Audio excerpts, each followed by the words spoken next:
welcome to John Hardin High School, Bulldog Stadium. We're here for exciting Hardin County High School football Friday night under the lights. Here tonight, Paul Gray alongside Jeff Knoll, and we've got the John Hardin Bulldogs coming in at 4-2, facing tonight the Western Warriors out of Louisville, coming in at 0-6 under Coach Preston King. Tonight, we've got two very contrasting football teams. Jeff, tell us about Western and John. Well, you know, Western's going to come in with a different offense than we've seen with the Pro I, and so it'll be a little bit different look than what we're seeing in some of our schools here. And obviously, just by looking at the stats and looking at the records, it might appear that we're going to have a very lopsided game here. But, you know, John's not overlooking this. Last year they went up to Western and kind of got kicked around 44 to 15 or something like that. So, you know, they're not forgetting that. They're on their home turf tonight, so they want to make sure they're not overlooking at it. But so, yeah, a little bit different style, but at the same time, I think we're going to see both running games, strong running games, so be a good game. Well, we've got a little injury report for you this evening. Two of John Hardin's best are going to be out for the game. We noticed the last 2 weeks against Central Hardin and last week against Meade County. Deshaun Johnson, the leading receiver for the Bulldogs, nursing an ankle injury, and that's finally gotten the better of him. That's something that started in week 2. He'll be out tonight. And then Tuesday evening in practice, I believe the fourth leading tackler, just a real spark plug for the Bulldogs, Dominic Hope, right. number 52. Yeah. He turned his ankle, so big loss. Dominic will be out as well. I think Coach Engstrand hopes that his team can handle the Western Warriors, the 0-6 team, coming in without a couple of his top players. But that's a damaging blow. Yeah, it really is. And, you know, one thing that we can see already by just looking, sizing up their team, they're not small. Western's got some big boys out there, and so they're going to come at them. But one thing we want to apologize if there are any Western fans that are catching this broadcast, we got a little bit of discrepancies on our roster that we've got and the guys that we see out there and the numbers. So we're going to do our best with what we've got, but forgive us ahead of time if we call the wrong name and wrong number. Well, Jeff, we did notice we saw number 73 trotting on the field, a very large young man. There is no 73 on either of the two rosters that we have here. And then on the KHSA website, we see number 1, DeMarcus Avery, is their leading passer and quarterback. Unfortunately, on their roster, number 1 appears not to be there. Actually, is a fella named Devin Miller. We believe, after talking to Coach Engstrand, that DeMarcus Avery is their quarterback. He's right here on the best players. Yeah, on the near Warriors. He's going to be here on the near side on the kickoff team, so we'll see him in action pretty quickly. We're going to see one of the big boys that Jeff was talking about kicking off for the Western Warriors. Number 77, Marquand Bradley. I don't have numbers here, but he looks to be running about 6'4", 6'5", and he is well north of 300, Jeff. Yeah, that's exactly right. He's a big guy. So he puts that into that ball, it could be out of here. Well, beautiful night for some football, sir. Sun's gone we haven't down. Had one quite as good. No, this is absolutely perfect. Sun is down. It's cooled off. There's not, considering the clouds that we've been looking at for the last week, I can't find one, and that's a good thing. Pretty nice. About beautiful. 70 degrees here. Perfect. Bulldog night. Stadium here in Radcliffe, and back deep for the Bulldogs is number 3 Darian Davis and 21 Jalen Springs, ready to receive. They're standing on about the 20. They're not expecting Marquand Bradley to put it very deep.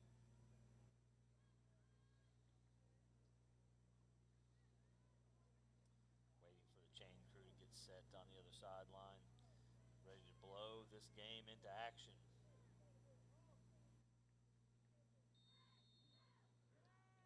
Blown, and Bradley will kick it away.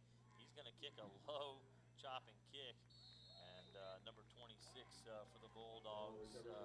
That would be Moore, Sean Moore. Looks like they've got unbelievably great field position for John Hardin, starting off on about their own 42-yard line, 43. I'll take that. Great field position. They'll be on the left hash. Justin Russell, number 16, senior quarterback for the John Hardin Bulldogs, will start from his, again, own 42-yard line. They'll have 2 backs in the backfield with him. Looks like 25, Dominic Hodges, is going to receive the first handoff of the game straight ahead for about 7 or 8. Yeah, beautiful run up the off tackle. I would believe this is also probably Western's traveling squad because they certainly have a much smaller roster standing on the sideline than what's on paper.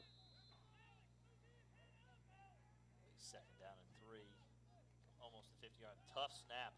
Give to Hodges. He's got room around the right side. Cutting it up, it'll be a first down. All the way down to Western's 40-yard line. Not much resistance on that. Tackle was by number 3, Tawan Anderson. And it'll be first and 10 from the Western 41. We were wondering how John Hardin would start. We expected a fast start. Jeff, can you explain to our viewers why we were concerned about Western's ability to get off to a good start? Well, certainly because of the fact that they arrived about 13 minutes before the game started. That always would make you wonder how fast out of the gate they're going to come. Don't know how ready they'd be. We did not see them even come onto the field until 5 minutes before game time. Yeah. Didn't see a stretch, or they may have stretched somewhere behind the stadium. Right.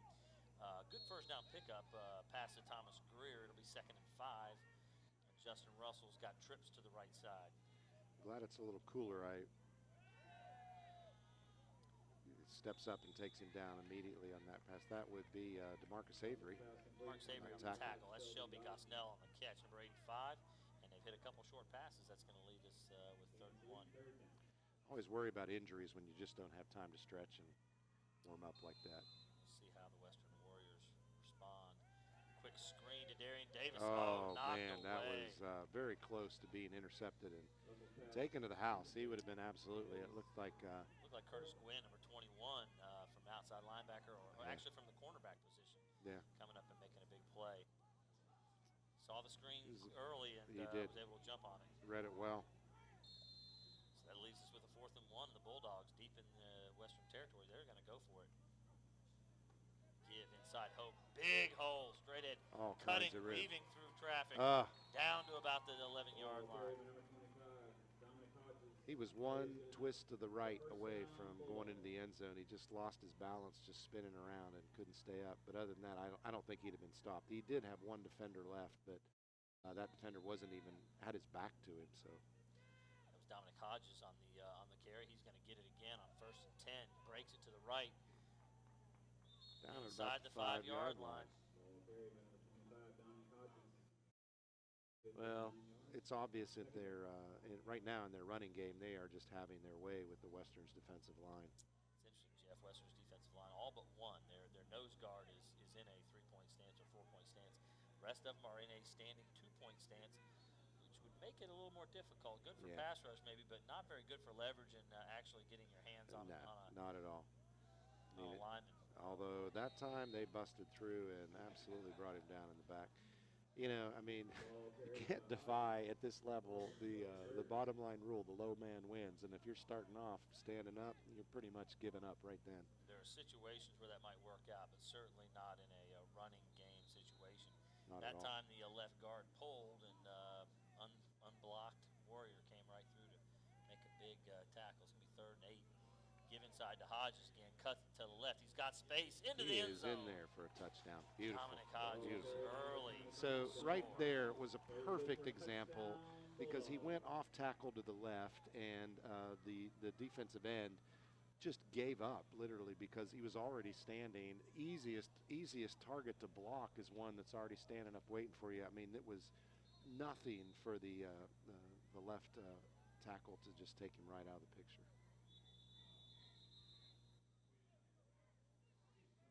Looks like John Hardin lining up to go for 2 early in the game here. Offside. Early score, and they're looking to go again. But yeah, they're going to go for it now. It'll be 8 yards. Thought maybe I'd see the kicking team come back out there, but it looks like we're not. Still going for it. Number 27, Zach Owens, is the kicker for John Hardin Bulldogs. But they're going to go. Confidence. Very confident here, rolling to the right.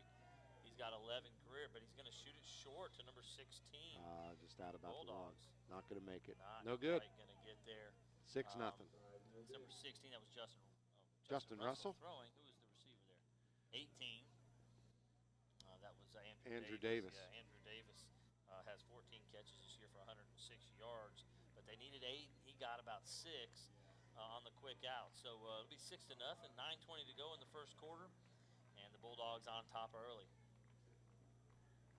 Set the kick for the Bulldogs, number 42. Well, Jeff, I'm noticing tonight when you have a team coming in from Louisville here, an 0-16, we noticed that the stands were a little less full than they were for, let's say, a Meade County or North Hardin game. Not a lot of fans from the opposing school. And not at all. Not a lot of fans here from John Hardin either. Well, you know, it is fall break next week, so there may be some people that got to jump on their fall break and decided to take off this evening, or who knows. But it's a shame because it's a beautiful night to be out here and watch some football. Jeff, keep me company. I'm feeling kind of lonely. Kick is away. John Hardin's kicker is going to kick that just out of bounds. About the 20. Actually, that was number 42, Dakota Reisner, kicking that ball off. Not Zach Owens tonight, so Reisner with the kick. I know he's been doing the punting duties. Right. But we've kicked that one out of bounds, and so Western's going to have pretty good field position to start this drive.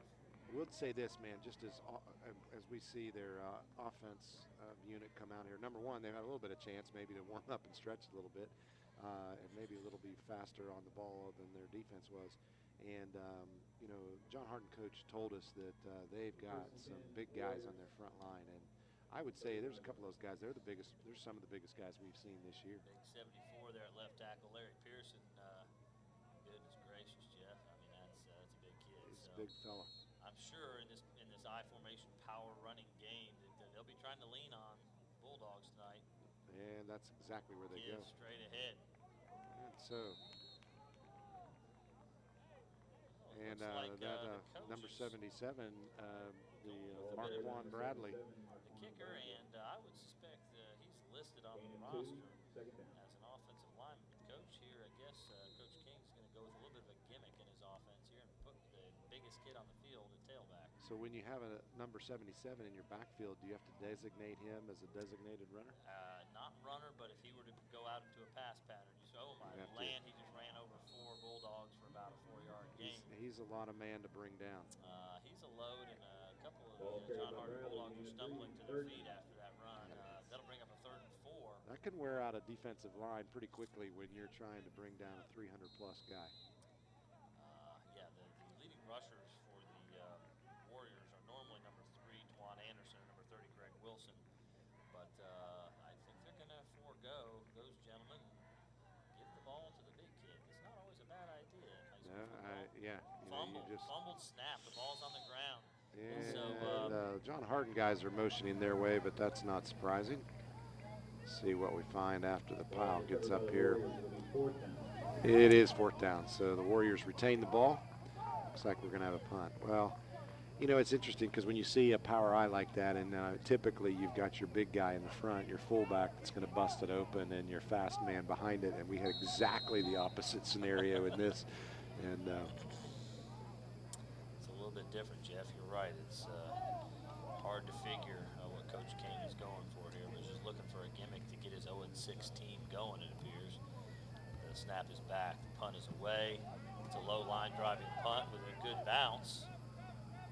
And the Warriors are good in coverage. The ball will be down to the 30-yard line. 30-yard line. John Hardin Bulldogs will take over 1st and 10. It's kind of fun to see him run a power eye. That's when I was growing up a long time ago playing football, that was what we ran, the power eye. And you know, you can do some good stuff on that, you know, and strength to the right and to the left of it, and tailback and fullback, so a lot of different options on it. But it just seems to be it's not that popular of a formation that you see much anymore.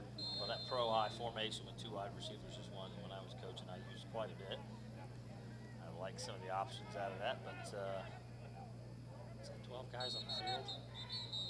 Number 42 checked in late, and there's going to be a timeout because I'm quite sure that the Warriors have 12 guys on the field. They sure do. And that would be a little bit more than half their squad.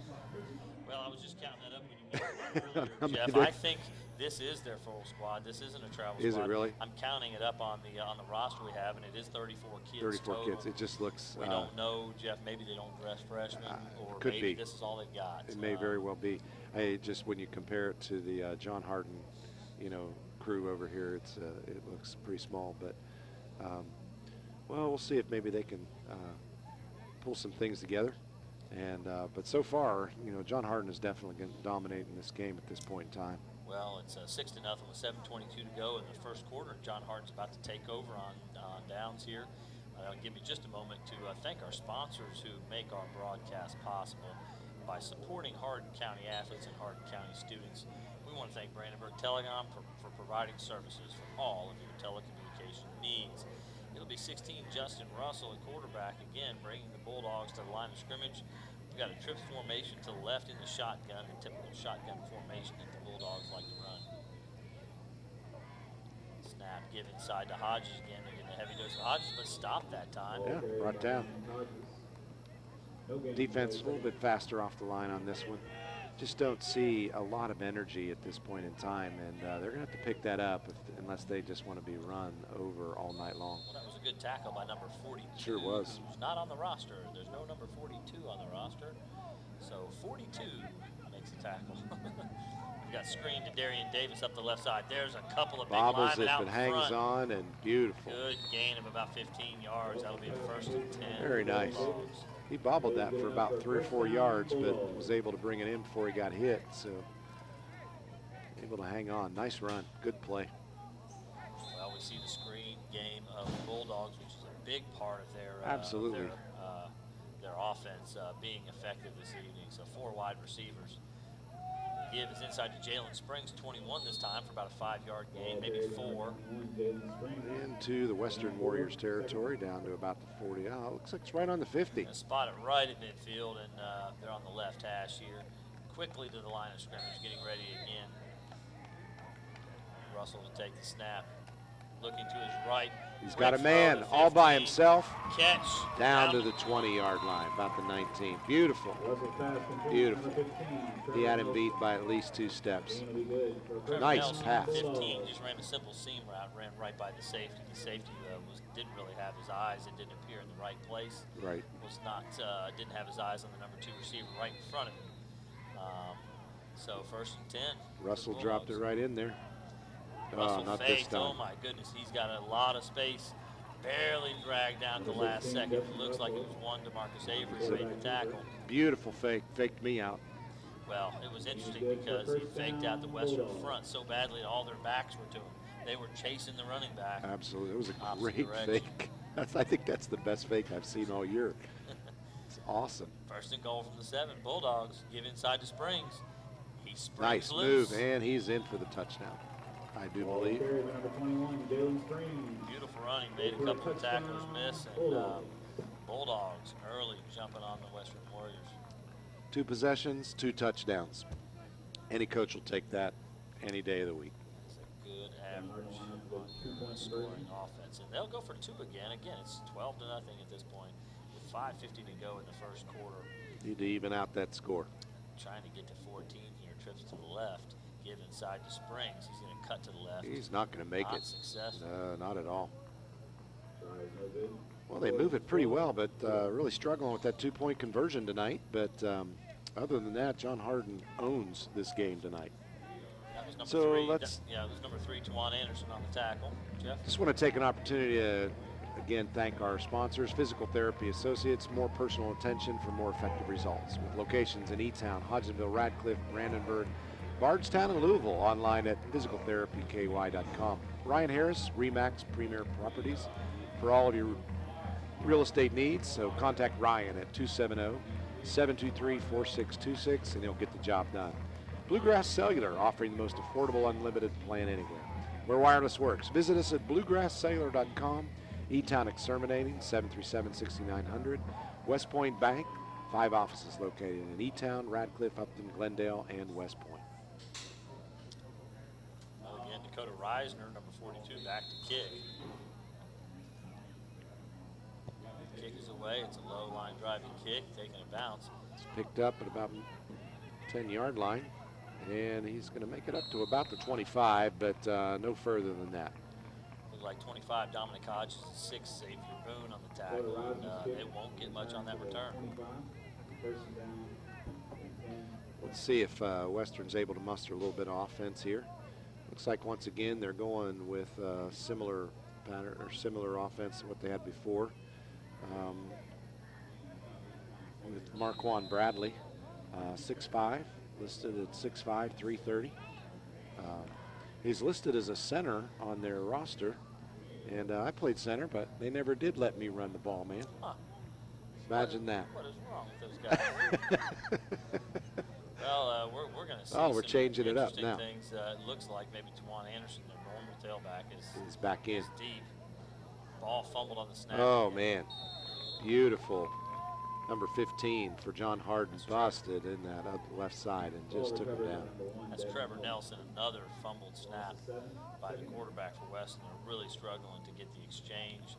I don't know if they've got a new quarterback Different in center in there. Different center, or what the situation is. But for week 6 to this be an issue is difficult to understand here.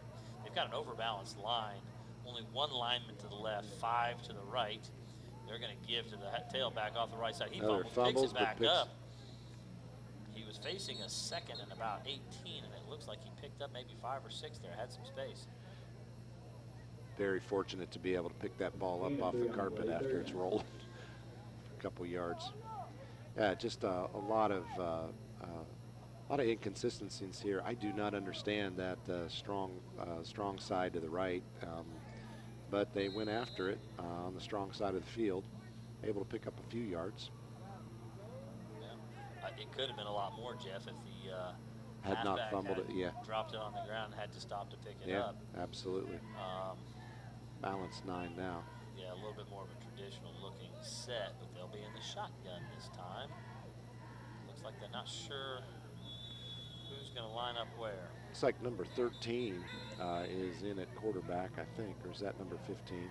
Shamar Hightower? I can't tell the number from here.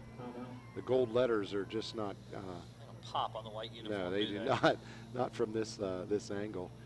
Well, definitely a different backfield than what we saw in that first set. I believe the gentleman who was the running back for the first set, Marquand Bradley, is now up on the front line.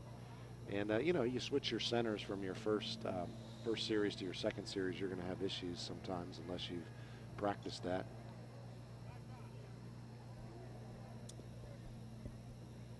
Wow, we've got just a moment here. Again, let me remind everybody, this is an HCEC-TV student production, a division of the Hardin County Schools. Special thanks to our live sports coverage sponsors, Brandenburg Telecom, Physical Therapy Associates, Ryan Harris of Remax Premier Properties, Bluegrass Cellular, E-Town Exterminating, and West Point Bank. And so with a 3rd and 13, we'll now see an empty backfield, it appears.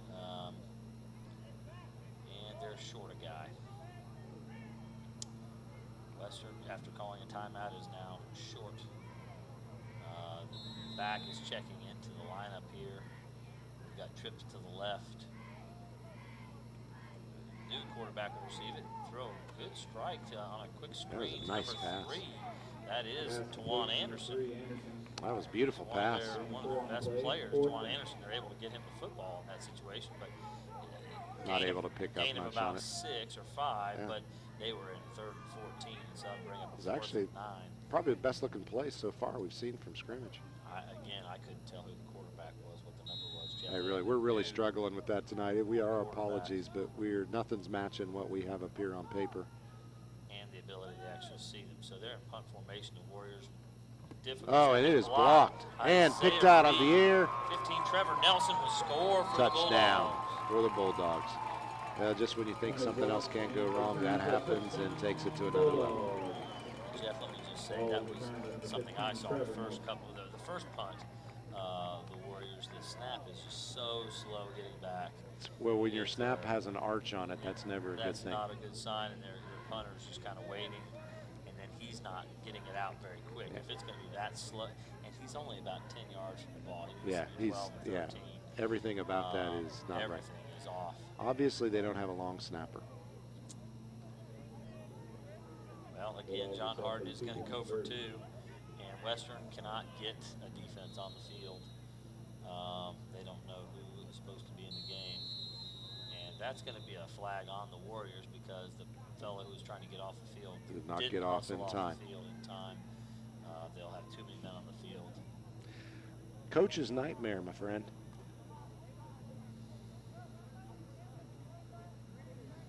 It's just, issues. We've talked in the weeks past, when we've seen a lot of penalties, and so often, there's a number of different reasons that can happen, but usually it's just a lack of discipline, and I think we're going to see a lot of that this evening. I'm sitting here, Jeff, hesitating, but I've just got to say it. It's not a coach's nightmare; it's a player's nightmare. Player's nightmare. They're not being coached. That's correct. You're right. I apologize to Preston King. I don't know the man.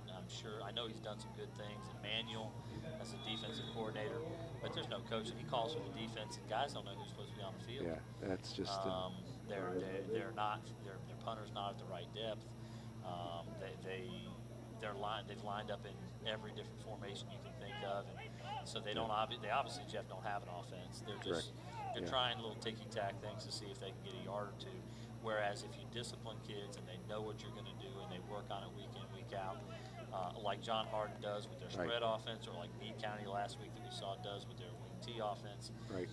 Kids will get sharp. Kids will learn how to run those things. They really will. You give the kids a chance. These kids right now don't have a chance. You just can't build confidence when you're not giving them the tools to do things in a manner of excellence, and that's just the simple, basic things. And you and I both are from areas of the country where high school football is a big deal. Kickoff down to about he's going to pick it up after falling up, so he'll be down at about the 12-yard line. Yeah, growing up in Western Pennsylvania, playing football in that area, it was highly disciplined and everything was serious. And if you didn't take it seriously, you didn't play. And so often when I didn't coach like you did, but I have the same exasperation when I see things not done well and just taken lightly. And you are absolutely right. And when I said undisciplined, I was referring to that. It just that all comes from the way you're coached, and I'm with you. I feel bad for the kids. They deserve better. Yeah, it's just kind of making me sick to my stomach to watch. Again, they're now checking in 3 new players. Not seeing anybody come off the field as 3 new players check in. Looks like they got about 14 or 15 in the huddle. There's one guy running off the field. It doesn't look like kids know who's supposed to be in the ball game. I think they've got they don't have the right. Yeah, they've got the right number on the field. They do. They've got a tight end to the left. The give is going to be back to the right. The other thing that it makes it difficult, I feel a little bad for John Hardin because, you scheme, you plan, you practice, you try to run things, and then, you come out wanting to have a good game. I mean, you want to win, right? But you want to come out and play against something that's going to help you. Because you and I both know you learn more from losses than you do wins. And it's not that they're not going to learn some things here, but, when there's no consistency, you don't know what you're playing against because it isn't anything. Well, and Jeff, I've seen it so many times where you game plan and a team will come out in an entirely different defense or an entirely different offense. I don't know how you plan in a week for an entirely different. And there's a snap over the head on a shotgun snap. Quick He's able throw to to Anderson. grab it down, but there's nothing happening. He's down at the 9-yard line. By the time the ball finally got to him, there were 3 or 4 John Hardin players Jeff, all in. they've played some good football teams.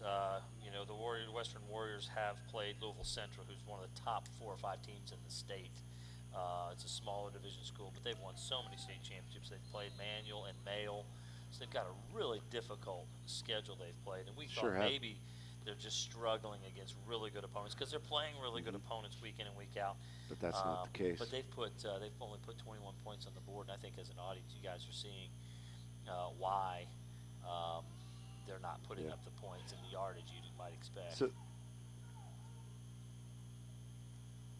snap and the throw, it's batted. block pass, almost intercepted on the tip off of that one. 15, Wow. Trevor Nelson, who just beautiful scooped that blocked punt and took it in for a touchdown a moment ago. Man, he was right on that. You got to give it to him, man. He's So the question that I wonder is, so what's the difference between last year and this year that we go from a team that beat John Hardin at their home place 44 to 14 or 15, whatever the score was, and to right now where we're not seeing anything whatsoever that's going to mount a resistance to John Hardin? That is a great question. You wonder what senior group they might have graduated. You just kind of wonder a number of things there. There's Reed almost on the punt another again, unblocked. Springs fields the bounce and is breaking it off the right side. Holy cow. Isaiah Reed just about knocked a young man out. That's one of those peel back blocks you get on a punt return a lot of times, and you've got to have your head on a swivel. Came back over and helped him up, but he is a little bit woozy going back to his sideline. Looks like number 15, Shamar Hightower, that you noted was the young man who had checked in at quarterback. Quarterback, right. For the Warriors. Well, here we have John Hardin lining up with what you might say is superb field position on their 8-yard line. First and goal. First and goal, and they're on the right hash. Again, that was Isaiah Reed on that block, and he is having a heck of a night. We know what a great football player, and there's really the Warriors with too many men on the field having to call a timeout again. Someone trying to get off the field late. Again, you call for your defense. You'd expect the young men would know who they are, especially in week 7. You'd expect your boys to know who should be on the football field at that point. Well, you know, you and I wondered with a late show up. I mean, there's a lot of reasons. When you show up at the last minute, it could be you got caught in traffic coming down from Louisville. Absolutely. But you know, well, that's giving them the benefit of the doubt, and this was what we were hoping that. But when you show up late to a game, it could be the fact that you're just not giving it the care that it needs because there's no preparation, and that's just sad. And so, yeah, sorry that Paul and I are going off on this, but it's just breaking our hearts because it's not fair to these kids. None of them, John Hardin or the Western team. Yeah, as a former coach, you want to treat coaches with giving them the benefit of the doubt most of the time, folks, because they are working very hard. They're working under some very difficult circumstances. Many of them really are teachers in the classroom. They have to do that job. They have to organize a lot of young men. They're under a lot of pressure. Right. You're dealing with injuries. Sometimes you're dealing with young men who may sometimes you've got kids out, whether it's for academic reasons, for maybe somebody just didn't come back out. They had a good team last year, obviously, as they beat up on John Hardin. So right. Give us to Hodges around the left. All the way around the end, and we do have a flag down on the play. Before he crossed, they do indicate touchdown. I believe there's going to be a hold on the edge on one of the blocks. It will be a hold on John So it's coming Hardin. back. Jeff, I don't know if you noticed, but I was slightly entertained just a moment ago as the side judge, on the far side, threw his flag, and I believe he hit Dominic Hodges right in the side of the helmet with that thing. Well, I saw him go up and then bring his arms down. I wasn't sure. Thrown and, Dominic must have been surprised as he was going in for a touchdown to be hitting the side of the head with a flag. With a flag. I don't think he was actually targeting him. Is that called targeting? Yeah, targeting on the official. Throw that guy out of the game. Targeting on the official. Get him out of there. First time. Shoot. Well, that was the only thing that hit him going into the end zone. That's true. Was the flag. Absolutely. He really was. He broke out around that left edge, and there was no one there except the referee. First and goal from the 12. Russell looking to his right. Just a little there. wide. Nobody there. He was looking for number 18, Andrew Davis, and just a little wide. Missed him by a few yards. I think he was expecting Davis to break on an outcut. Ah. Davis hooked up there and was maybe looking to break back outside, but he wasn't ready for the outcut, which I think Russell was expecting. Looks like we're second and goal from the 10. Some substitutions. Nelson checking in for Greer at slot receiver. Russell to take the snap.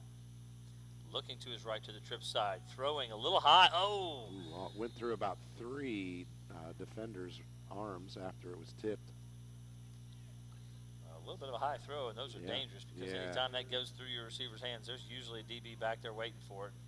And it looked like DeMarcus Avery, number 1, had an opportunity at it, couldn't get his hands on it. And when you're so wide out, the majority of your guys are on the other side of the field. So even though you're at the other end of the field, there's not a whole lot between you and that other end zone.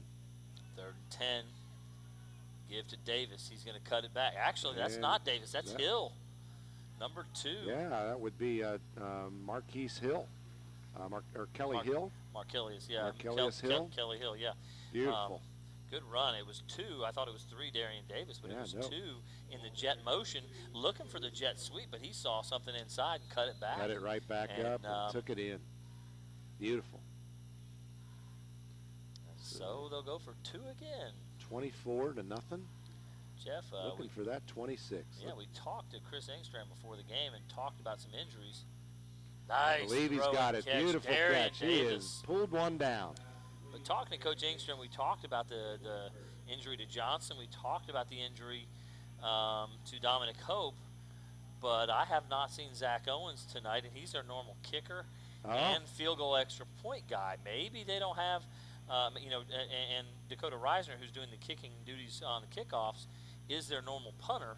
Right. Even though we may not see him tonight in that particular yeah, role. I'm highly doubting that he's going to get a whole lot more time with the tee than he is. Concern now, I don't know the status of Zach Owens so this that evening. could be why we're not seeing anything but 2-point conversion attempts. Absolutely. Sophomore Zach Owens has been left-footed kicker, been handling the kicking duties for the Bulldogs. Zach's a young man Jeff and I have known for quite a few years.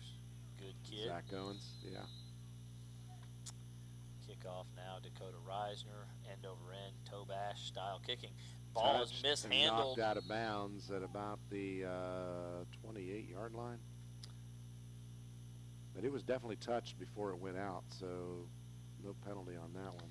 Well, the Western Warriors were leaping to field the kick. When the ball's over your head and you're trying to field that, that is a difficult challenge with the ball going end over end. So at this point in time, we're at 1:11 left in the first quarter, 26 to nothing.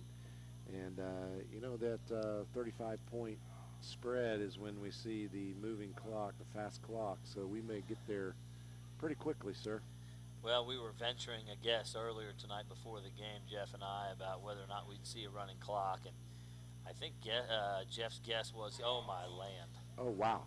You know, number 77, Marquand Bradley, he got hit hard and just kind of bounced off and Mr. kept rolling. Bradley meet Elijah Webb, number 73 for the John Hardin Bulldogs. Give it up for Elijah Webb. I mean, he brought everything. Whew. He definitely stopped him and moved him, but didn't bring him down. I'd say both gentlemen bounced off yes, of one another. Yeah, that was a lot of inertia right there, baby. Quite a stalemate, and that thing. All right, big Mr. Bradley deep, 2nd and 11.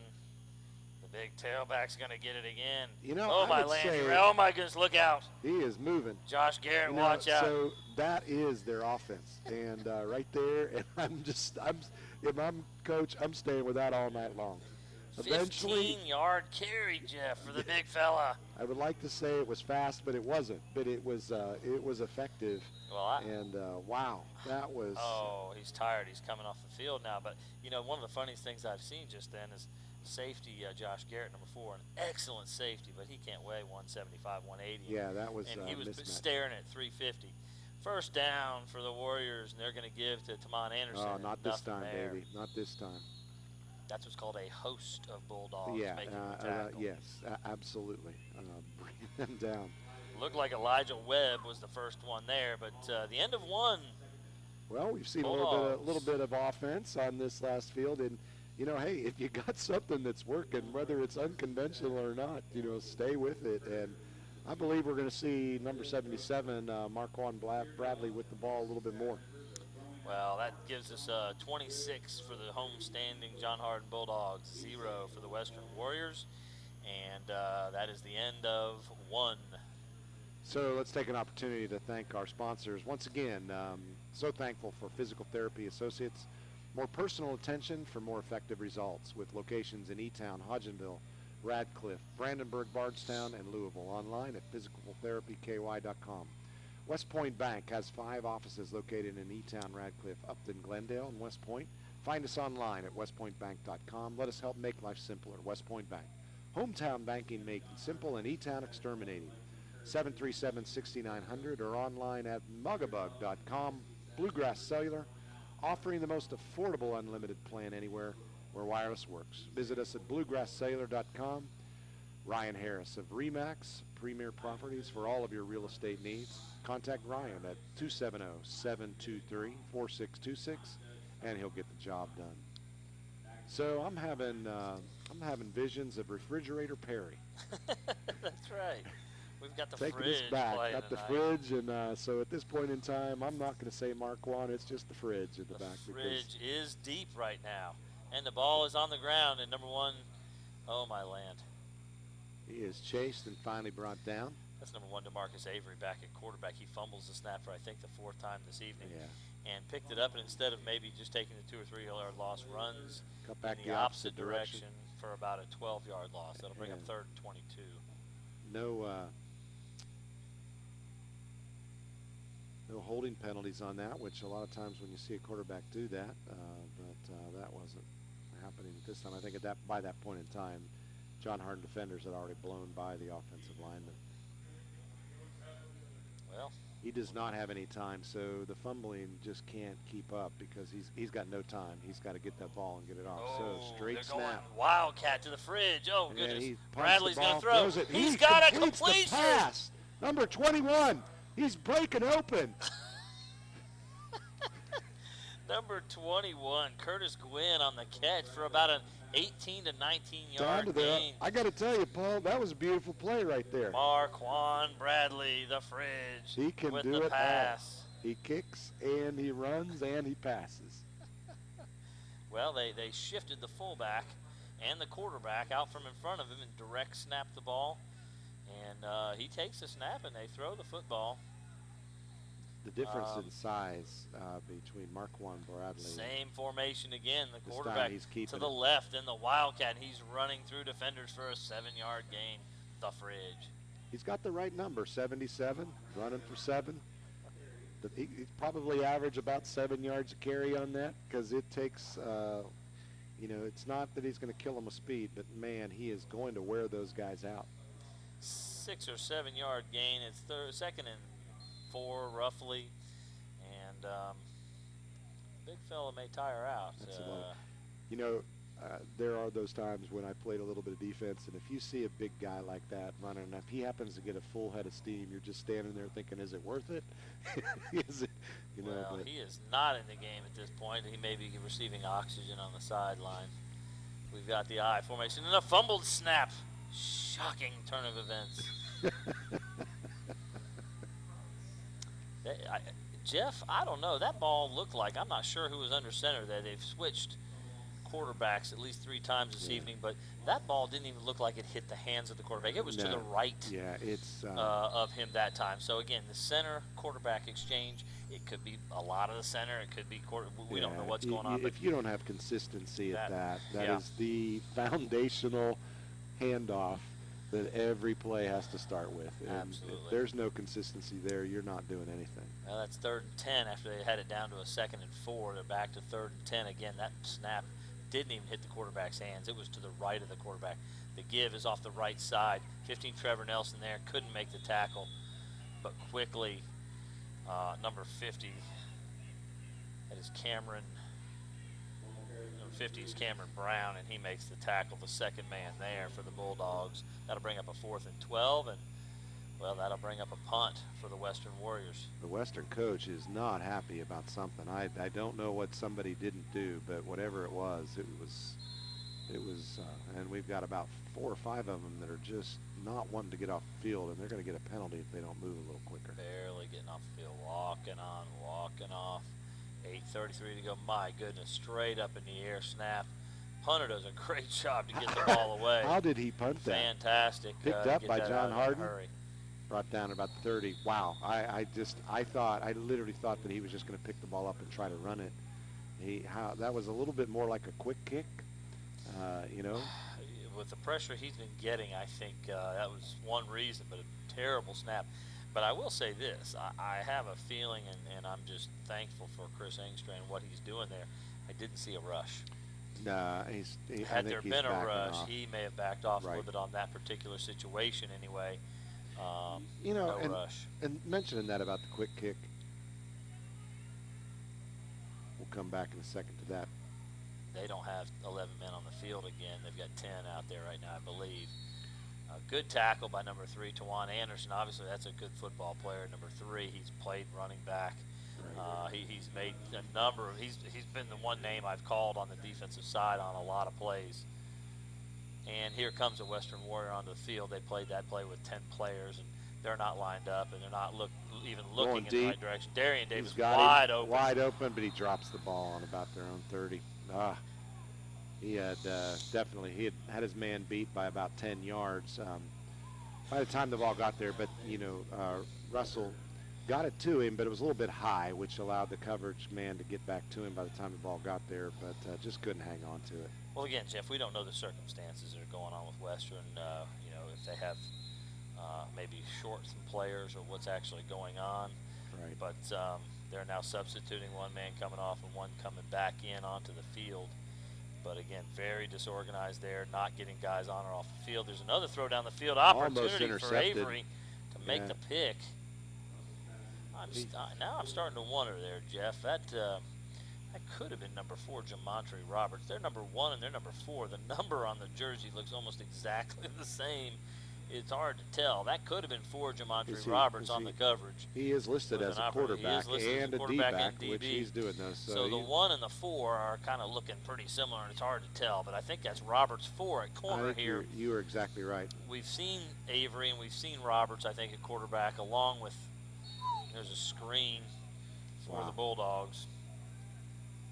He was almost creamed by number 77, but he ducked out of the way just at the last moment. Yeah, I mean, if you do not have, and Western has a man down on the field, if you don't have the ability for a long snapper,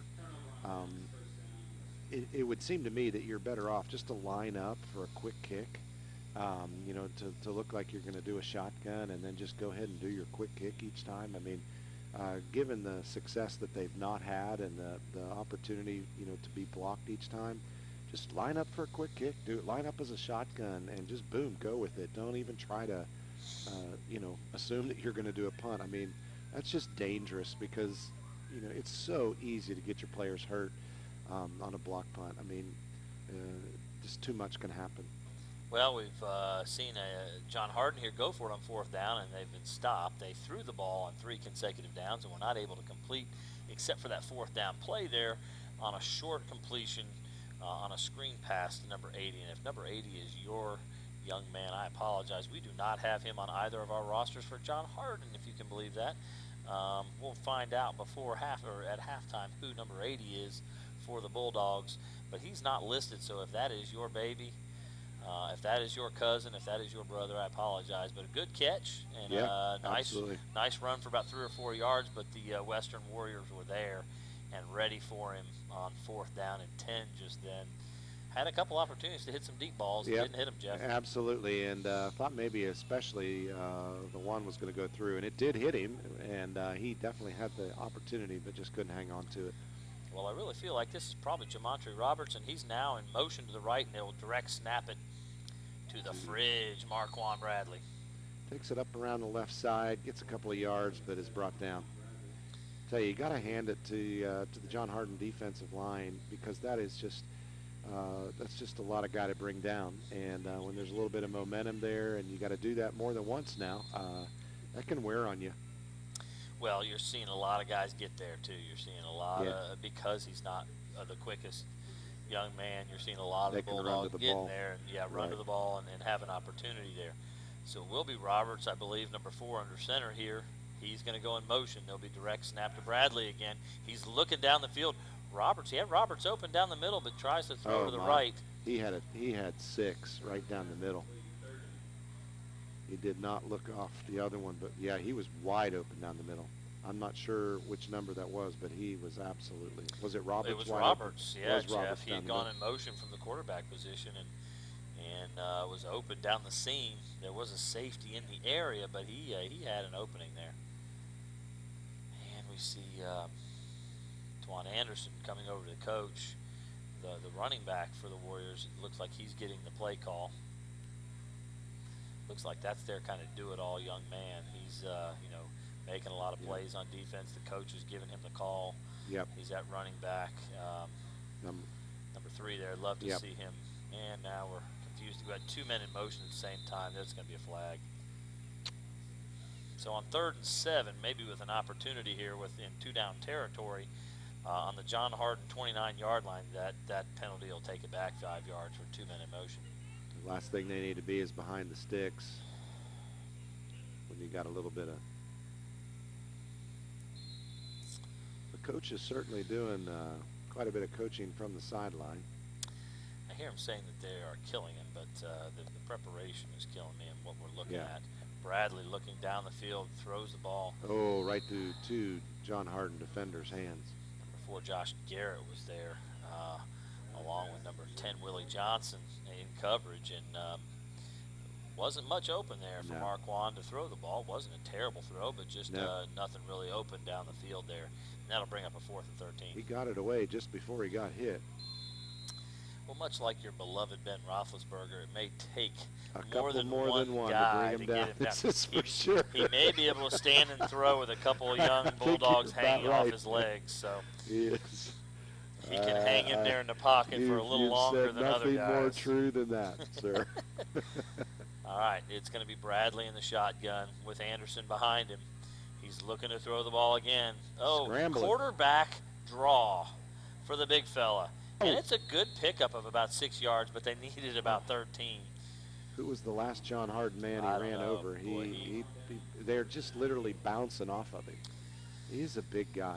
Again, Jeff, actually an interesting play call and had an opportunity, but it was poorly conceived again because he ran into one of his own linemen and almost made him fumble the ball because he had it. He was holding it in one hand. And man, I tell you what, I got to give it to number 77. He is a big guy, and he's right now he's the core of their offense. And he's running, and the guy's got to be gassed at this point in time. He's trying hard, Jeff, I'll tell you that much. The give, Dominic Hodges around the left side on the jet sweep, and he'll be brought down pretty quickly there. Stay with him. You know, I hope, again, sometimes you want to play at a level that you're used to playing, and when you're facing an opponent who is obviously not playing at the same level you are, you don't want to come down to that and start playing them. And I hope John is able to just stay sharp and play their game, and regardless of what they're facing here. That'll bring up a 2nd and 10. Gosnell in motion across the formation, trips to the right. The throw is to Gosnell. A little bit on it. Slightly thrown to the outside. Gosnell tried to one-hand catch and probably should have got 2 out there on it. Brings up a 3rd and long again as they've gone to the passing game here now. They have not been nearly as effective, Jeff. Just not as sharp. It would appear to me that you would just want to stay with that running game, keep busting up the middle, and I mean, definitely an opportunity if you want to try and get some experience with your pass. But they throw it a lot, so they're open. There's Darian Davis. That'll be a completion. Wide open. He's turning it upfield nice move and back making infield. Pickup of about 17 yards. That'll be a 1st and 10 for the Bulldogs. They'll have the ball at their own 47-yard line. Number 32 on the left hash. Just barely hangs on to him and drags him out of bounds with his shirt tail. That's Joseph Manisi, and Joseph did make a touchdown-saving tackle. Yeah, there. he really did. Stretched out that jersey. Western trying to get a young man off the field. That's some hustle there. Got his man. Throw to Greer, and Greer will have about 6 or 7 yards on the 1st down Beautiful completion. pass. Russell got it, literally just barely got it over a defender. It was close to being blocked in the backfield, but nice pass by Russell. Russell's looked a little out of rhythm, but that one looked a little better, Yeah, he didn't did. That was a little sharper. Again, I hope that, and I'm sure, John Hardin is well coached, and, those things are not going to be left undone. Goes for all of it. Deep throw to Davis. It's his 2nd drop in the last 2 series on a long ball, Jeff. He needed to wait for that one to get to him just a little bit longer. He was trying to catch it in stride, turning around, and it was just a little bit out of him. A little bit high. Russell threw it a little bit high to cause him to wait, but he definitely could have just come back for that a minute. That's, again, one of those times where as a quarterback, your receiver sometimes got to help you. You got to come back for it a little bit.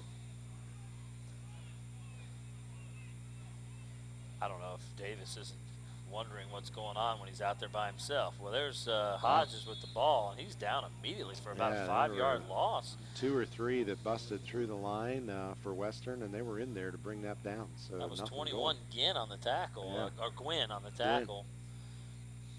A good play. It brings up 4th and 9. The Bulldogs have not scored, didn't score in their last possession, and this is a dangerous situation. Well, Darian Davis on the miss. Darian's been very sure-handed. He's their top touchdown scoring receiver, and he's had 2 opportunities at long balls tonight, and I think he's surprised at how wide open he is. I think it He's is. wondering where the defense is and why defensive backs are spinning in circles. Great throw, Xavier Boone. Down the middle. On the catch on a 4th and 10 for an 18-yard gain.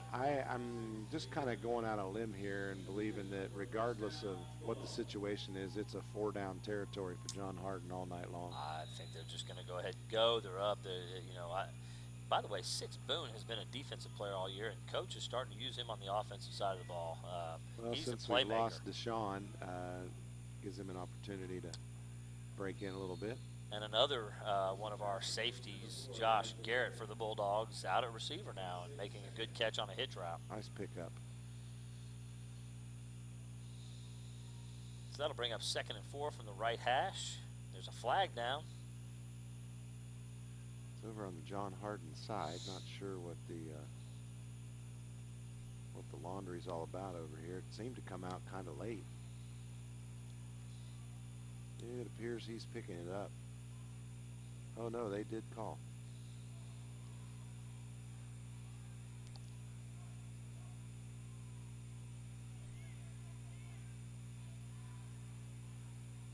Have you seen a signal yet, Jeff? I have haven't seen no a signal whatsoever. I'm wondering, was that a 15-yard penalty?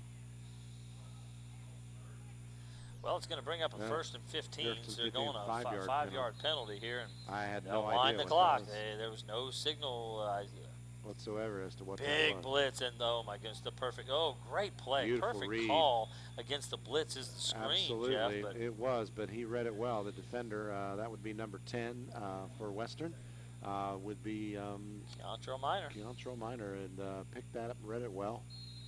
Good tackle. Hit him and wrapped. If he did not do that, that was 6 points right there. Yeah, Jeff. I'm thinking you're absolutely right. 2nd and 15, no gain on that play. The Bulldogs, 4 receivers. The give is to Hill, number 2, and he's moving around the right side on the jet sweep. Big pickup for about 15 yards, right at the marker. Yeah, that's going to see where they spot this one, but looks like they're going to give that to him. I think the spot is going to be a 1st down mark. Yep, they're moving the chains. So on the Western Warrior 25-yard line, the Bulldogs have the football. 1st and 10. Give to Hodges straight ahead on the zone play. Stacked up right at the line. Yeah. I got to give it to them. They are starting to break through that offensive line a little bit more. So the running game is not as effective as it was at the beginning, that's for sure. Well, we're into the deep into the 2nd quarter, and I think Western has just completed the warm-up portion of the game for them. Yeah, they're warmed up. They're They starting have to gotten play a little loosened up, gotten defensively. warmed up. So, might have been a different game if they'd gotten here a little earlier. Well, they're bringing a lot of pressure on the blitz. There's Davis. He catches this one. Beautiful. Great move around the Excellent safety. move, right into the end zone. So absolutely beautiful. Nice pass. Russell had a beautiful pass. Got to give it to him right there, guys. Stayed in there, put it away. That was the quick slant to Davis, and all he had to do was beat the safety after the catch. The safety was broken down pretty quickly, and he gave up pretty quickly on the play. He absolutely did, but it was a nice move, absolutely. Well, surprise, we're going for 2. Russell takes the snap, sprinting to the right. He's got 2 receivers running to the right next to each other. Got his man. I love it. Kept his eyes downfield. Stayed with the play.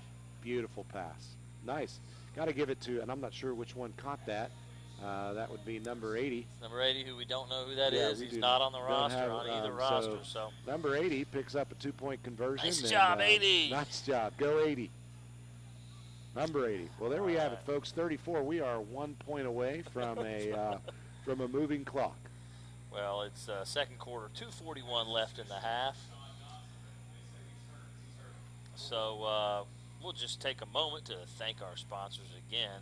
This is an HCEC-TV student production, division of the Hardin County Schools. Special thanks to our live sports coverage sponsors, Brandenburg Telecom, Physical Therapy Associates, Ryan Harris of RE/MAX Premier Properties, Bluegrass Cellular, E-Town Exterminating, and West Point Bank. Tune in weekly for rebroadcasts of all local HCEC-TV programs on Brandenburg Telecom and Comcast Cable's Channel 2 and Spectrum Communications on Channel 184. So Reisner to kick, number 42 for the Bulldogs. He's kicking it with his toe. It's end over end, straight down the field. Caught by one of the upbacks. Absolutely. Straight ahead to about the 46. Tell you, we're operating tonight with the window open up here in the booth, and loving this weather. This is it. This is hitting weather if I ever felt it. Absolutely, man. It feels good. The old Pennsylvania Jeff Knoll. It's got to be cold. Loves a little chill in the air. Yeah. Hot football just reminds me of August practices. I'm the opposite. I liked hot football. You liked hot I like football? my joints to be able to move. Oh, that's funny. I wanted to sweat. I was cold. It hurt when people hit me. I didn't like that. That is true. That is true. Motion from the tight end. That probably should have been a penalty. Cameron Brown on the tackle. Big play by number 50. Quickly on the ball carrier. Looks like that was Twan Anderson on the carry, number 3 that time. Western's uniforms kind of remind me of UCLA uniforms with a little different. Green instead of the baby blue? Yeah, green instead of the blue, but kind of the style of their uniforms. Yeah, they got the little shoulder stripe. Right. That's exactly, and the gold helmet. I see it. Absolutely. I'll bring up a second 9. We'll find some things to talk about, won't we, Jeff Knoll? That's a good job by you. The UCLA Bruins in green tonight. Not the Central Hardin Bruins. That's what we got. Big Marquand Bradley on the give off the left side. Looked like he might get some running room around the side, but brought down on the edge. It could be 30. Greg Wilson, one of the leading rushers for the Warriors. Again, it's hard to see those uniform jersey numbers. And all the jersey numbers aren't on the roster anyway. It's a little confusing there, but we'll do the best we can. So could have been 34. Kobe Bowens on the carry there as well. There's a 3 on the front of that jersey. We got 2 wide receivers to the right, 1 to the left. Bradley to take the snap. He's looking downfield on the throw. Again, he looked like he might run it and throw it away. Trevor Nelson tips it to himself, and he's on the run.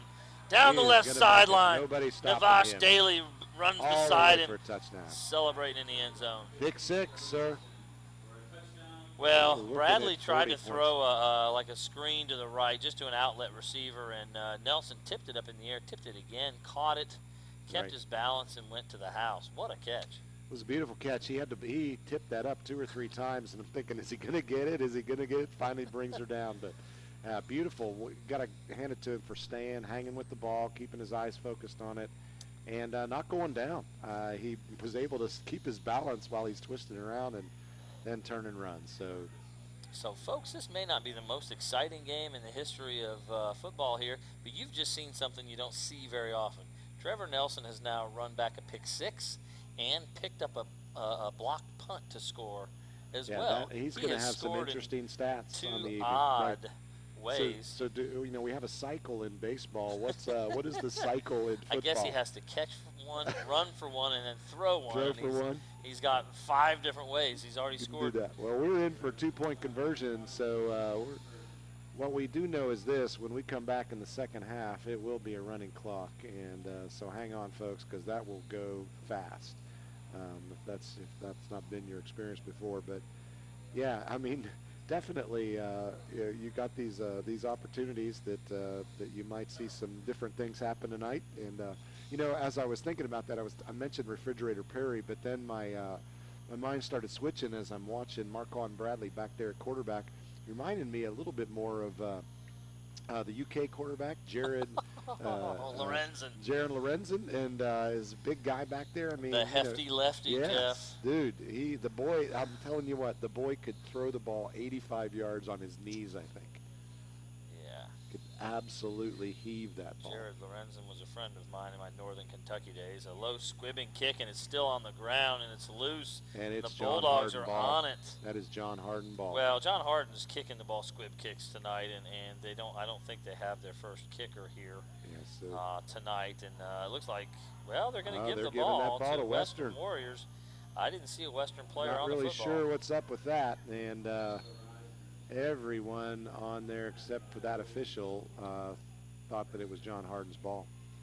Not that the score is anything close, but still, you don't like to see him just give it to him just out of that. But it absolutely was fumbled. And well, the young men from John Hardin, Jeff, are competitors, and they're not giving up anything. They're not going to say, no. "Oh, well, no, we're ahead 42. Down. Just give the young man the ball." They're fighting. Yeah, absolutely not. They're playing football tonight, so absolutely, you can't certainly blame them when they're wanting to get out and compete and play football. To give inside to number 34, and he is stacked up in a hurry. Right down, and he's still stacked up, and he's still running, and now we have some whistles. He's got Daly, Reed, and Brown on him, Jeff. He's not going anywhere. Sometimes you'll see a pile-up like that will move back, but I think that's the farthest lateral move I've ever seen in a pile-up like that. Well, Jeff, brings us to halftime. The score, John Hardin Bulldogs 42, the visiting Western Warriors 0. So here we go, folks. We want to take an opportunity at the end of this first half, just trying to wrap it up. And you know, it was when we thought maybe we might see a little bit of a lopsided game, and that's absolutely what we're seeing tonight. Absolutely. No other way. There's no real way to break it down. We're just seeing lopsided football.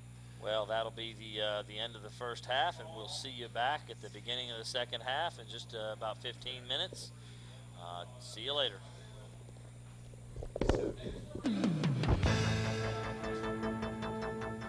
Hi, I'm Dale Mings, and welcome to HCEC-TV live sports coverage. I want to take time to just recognize one of our longtime sponsors, eTownApartments.com and Mark Harris Construction. And today we have with us another sponsor that's coming on board with us, and that's Mark's son, Ryan Harris. And Ryan, just tell us a little bit about yourself and how you came to be in this business and so forth. So, you know, I'm from Elizabethtown, grown up here my whole life. I'm fortunate enough that I got to grow up around kind of the construction business and that whole market, you know, more so than a new realtor would get to be around it coming in. So, you know, I knew a lot, and I decided being a realtor would be a perfect fit for me.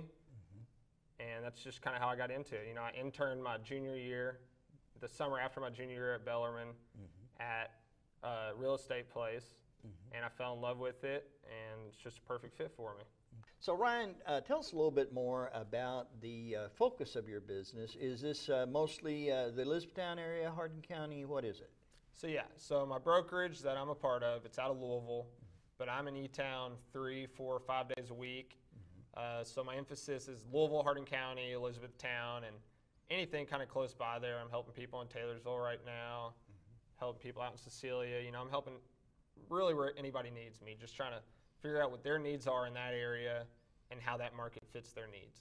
So now, in terms of marketing, you've kind of got your own sort of like your own, it's almost like your own company, I guess, right. But so just tell us a little bit about that. So yeah, so the company I'm with is a brokerage out of Louisville, Remax Premier Properties. Jay Pitts is the head broker. He's actually from E-Town as well. Many people probably know him, and his dad Jeff, who's a realtor here in town. And that's how I got kind of linked up with them. But the whole idea around it is marketing yourself and showing people the services you can provide for them and why you would be useful for them to use you. Yeah. Well, speaking of those services, tell us a little bit about some of the services that you offer. So what I mainly do, I help buyers and sellers. So, you know, if you're wanting to sell your home, I'm glad to help you out. We offer marketing that not many other people can, and that's one of the things I pride myself on and our company prides herself on. And when I help a buyer out, I have a lot of things I can do to help them as well. A lot of new technologies that help, that make it easier and quicker, and we can hop on houses that they like super fast. And just kind of some services we provide. And I have a commercial listing right now, so I'm trying to get into that area as well. Okay, great. Now, we are talking about high school athletics here, and I understand that you graduated at Elizabethtown High School. Yes, sir. Now, were you involved in the athletics there? Yeah, so I played golf and basketball in high school, and I was actually on the high school tennis team my 7th and 8th grade year.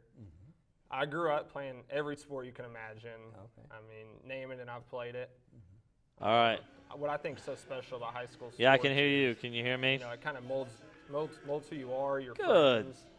You have memories that last a lifetime. Yeah. I mean, There's I know, as I I'm was on the talking, there's an 2014 echo. District It's kind of 1 like Town feedback. basketball It's not and the I still see normal those buddies all the time. sound in my Whenever we get headphones. together, we always talk about a memory or something Coach Harris said, or Okay, something thanks. That's somebody did in probably the it. locker room, and it's just a lot of good memories we still have. And All right. think Yeah, I Steve can't is hear a myself at person all. Can you? How are you doing on the sound now? Other high school athletes would agree. So Good, now, okay. did that Yeah, have anything I'm to do fine with your then. decision to support high school sports by supporting Yeah, I don't- HCEC-TV? Sure, Yeah. definitely. You Don't know, worry about it so my tonight. parents, As I've long grown as up you guys watching can hear them me support down high there school now, we're sports, fine. Okay. doing whatever they All right, can, good. and I just feel Yep, the need to do thank the you. same thing because of how much I feel like it provided for me. Sure. Okay.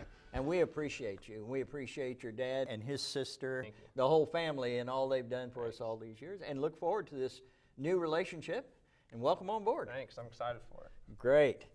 And we look forward to hearing more great things from this young man, but right now we're going to get right back to that ball game.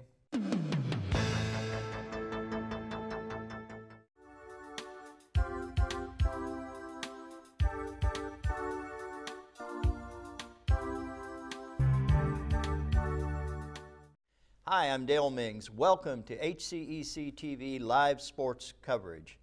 Now we're here again today in our studios talking to one of our longtime sponsors, Brandenburg Telecom, and we have Don McMahon with us today to tell us a little bit more about Brandenburg. Welcome, Don. How you doing? Thanks for having us. Yeah. Don, tell us a little bit about Brandenburg Telecom, kind of its history and so forth. Yeah, Brandenburg Telecom has been in this area since 65 years. We started off in Radcliffe, and then we've branched out from there. So in E-Town, we've probably been offering service in E-Town it's probably about 18 to 20 years almost for service in E-Town. So we have all the cities in Hardin County. So we've been here for a little while. Now, I used to live in Meade County, and so I know that Brandenburg kind of started out as one of those small town telephone companies. That's where we first started, and we decided to branch out from there. So, yep. And it's, you know, I think one of the things that's always intrigued me was the fact that you guys have been really innovative. And again, you know, that small town telephone company, but yet you guys have brought the cutting edge technology to our area. And I think you continue to do that. Yeah, fiber service is a big deal. I'm sure everybody's heard of fiber service mainly from Google, you know, bringing it to major cities throughout the U.S. So we started out in Meade County building fiber service, and we have most of it built out. It's still going. But recently we're able to offer fiber in the county of Hardin County, whereas we used to be in the cities. Now we're in the cities with fiber and the county. So the county is getting built out slowly but surely. We have 2 crews going right now, so hopefully we'll get it out. We'll get it out built eventually. I know that's good news for a lot of folks like me. I live way out there in the boonies, and right now we don't have a whole lot of options. Yeah, right now with today's technology, you have wireless devices, you have 4K TVs, so that demands a lot of bandwidth. And with fiber service, you can get up to 1 gig at your home, so that's huge. I mean, for a little community like this, which E-Town's getting bigger and bigger every day, I know that. So it's a really good product to have. So I guess what we need to tell people is stay tuned. It's coming. Definitely. You know. When we do open a new fiber area, we go door to door. So we'll hang a bag on your door, and then we'll that'll let you know that fiber's ready.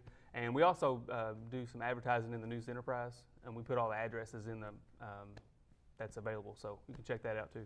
Well, now, if people wanted to know, for instance, are they in an area where they already have Brandenburg available to them, you know, how can they find out about what's available, what services you offer? Yeah, definitely give us the call at our office. We have a new office in E-Town on 62. Phone number is 270-982-4466. And anybody can tell you what we do. We do TV, phone, internet, security, so they can get any information from the office. Just call your local office. So the new office kind of took the place of the one that was downtown on Dixie. Yeah, we used to be on Dixie Highway. We shared a space with West Point Bank, but we've we've grown bigger and we have bigger plans, so we got to spread out a little bit. So. I think it's kind of neat how you've kind of kept that architectural style from the office in Brandenburg. Yeah, it's easy enough structure to build, so I guess I like it. So I know when they were building that, when I was living in Meade County, and I watched that one build there in Brandenburg, and I thought, is that going to be a church building? Is all that stained glass, you know? Yeah, a lot of people say that. It's definitely a big steeple. So well, it's pretty the way you turn the different colored lights on at different times and things. So that's pretty cool. All right. Well, here's obviously you guys have been supporting high school sports by being a sponsor of our live coverage, and that's been going on for quite a while. So why do you think that's? Why has Brandenburg gotten involved that way? Well, like I said, we're a local company, so the community is important to us. We want to give all of our customers, the best services and conveniences. So, a lot of people, if they can't make the game, they can go to Channel 1 and watch it. We play a lot of replays, so if you missed it, you can go back and catch it. We also are involved in the high school, like a co-op program. So as much as we can interact with the high schools and the high school kids, the better for us, because maybe they'll work for us one day. So we want to definitely keep that relationship going. So you mentioned co-op program. Is that a way for students to learn more about technology? Yeah, our co-op program, they can work in the office. They can slowly learn and just get a better knowledge of what we do. Wow, that's awesome, because that's something that Hardin County Schools is big in right now, is getting kids ready to work. Yes, definitely. That's huge lately. Even the college is doing that through HCEC-TV. Yeah. Kind of hard to remember that day, but it changed a few years ago. But yeah. Well, we really appreciate all that you do for us, and folks, there's a lot of things here in Hardin County we would not be able to do if it wasn't for Brandenburg Telecom basically backing us up, and so we really appreciate all that you do. Our pleasure. Thank you. Thanks for being here today. All right. Now we're going to get back to that ball game.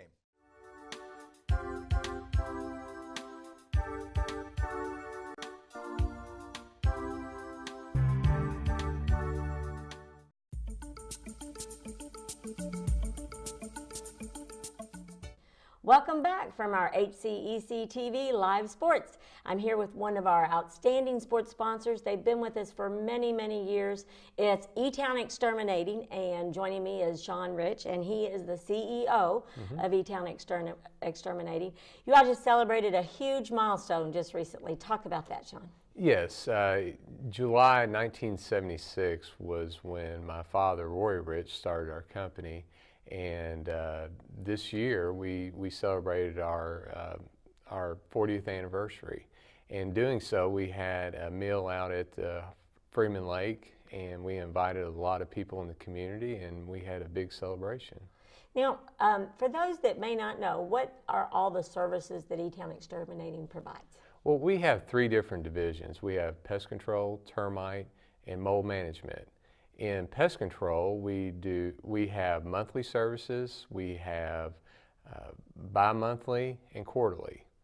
And we can even do just a one-time service if that's what the customer wants. And in the general pests, we take care of like crickets, spiders, ants, etc. And then we also have bed bug services, which is a different type of service.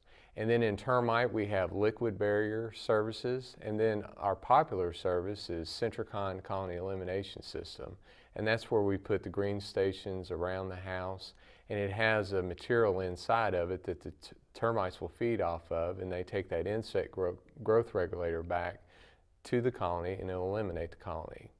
And then the mold management service, we have a monthly service for that. I was going to say moles are the death of many people. Yes, they are. Yes, they are. What do you think is the key to your success at E-Town Exterminating? I think our huge success is we put the customer first, we provide a very good service, and then also we give back to the community. And I think that's been 3 really key elements of our success. So for 40 years, you started with how many people? How many employees did Roy have? We started with 3 employees, and now we employ 29. That's a great economic impact for our community too. Yes, it is. Yeah. Why do you feel it's important to be a community sponsor? Well, just like high school athletics, we see a need in these programs. With my children participating in varsity sports, I know, and also a booster rep for five years, I know that there's not a lot of money that's there for those kids. And we want to make this a special moment for them. Every kid should be able to go in and have good equipment and be able to travel and go to a lot of different events. And we want to be able to be a part of that.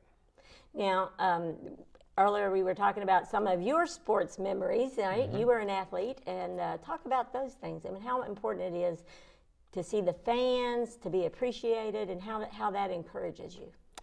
Well, I at E-Town High School, I ran cross country, I ran track, and also I played basketball. So I know the difference between a individual sport and a non-revenue sport, and also where we have a lot of fans. And so looking at what I went through and all the joy that I had, and looking back and all the different players and athletes that I was able to play with, I see those special bonds that I still have here today. And so I feel like that when you play for your school and you have fellow student athletes that play alongside of you, you're going to have those special relationships. Well, I know it really does support us. Your sponsorship, without that and without the other sponsors on HCEC-TV Live Sports, we couldn't do our 80 events a year. Right. And I really do think it